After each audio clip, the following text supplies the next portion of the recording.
இன்றைக்கி நான் ஓஎம்ஆர் நாவலூரில் இருக்கிற சென்னை சந்தைக்கு தாங்க வந்திருக்கேன். அங்கே வந்து நிறைய hand crafts and handloom dresses, அதுக்கப்புறமா வந்து பெட் ஸ்ப்ரெட்டு, அதுக்கப்புறம் மேட்டு, அது இதுன்னு நிறைய இருக்கும். நீங்கள் எல்லாமே வந்து தனித்தனி பிளேசஸ் போய் பார்க்கலாம். எல்லாமே ஒரே பிளேசஸ்லேயே இருக்கும். காலையில் 11 நைட் வந்துட்டு ஒரு 9 வரைக்கும் இருக்குது. இது வந்து நாவலூர் கீதம் ஹோட்டலுக்கு பக்கத்துலேயே இருக்க இலாரா ஹோட்டல் அண்ட் ஸ்பாக்குள்ளே இருக்குது.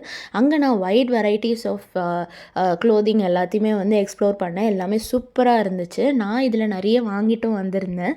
ஸோ நான் வீட்டுக்கு வந்துட்டு பார்த்துருந்தேன். டாப்ஸ் 2 வாங்கியிருந்தேன். அது கலர் எப்போவுமே ஃபேடே ஆகாது. ரொம்ப ரொம்ப சூப்பராக இருக்கும் எத்தனை வாட்டி வாஷ் பண்ணாலும். அதனால தான் நான் இங்கே வாங்குவேன். மேட் வாங்கியிருந்தேன், பெட் ஸ்ப்ரெட் வாங்கியிருந்தேன், நைட்டிஸ் வாங்கியிருந்தேன், அம்மாவுக்கும் எனக்கும் சாரீஸ் வாங்கியிருந்தேன். எல்லாமே அவுட்ஸ்டாண்டிங்காக இருந்தது பேக்கோடு சேர்த்து. இந்த சந்தை பார்த்தீங்கன்னா மே 18 வரைக்கும் இருக்குது. ஸோ அதனால தான் இப்போ போஸ்ட் பண்ணுறேன். யாரெல்லாம் வந்துட்டு ஹேண்ட்லூம் ரொம்ப பிடிக்கும் அப்படின்றீங்களோ கண்டிப்பாக போய் செக் அவுட் பண்ணுங்கள். நெக்ஸ்ட் வீடியோவில் பார்க்கலாம். மறக்காம என்ன சப்ஸ்கிரைப் பண்ணிவிடுங்க.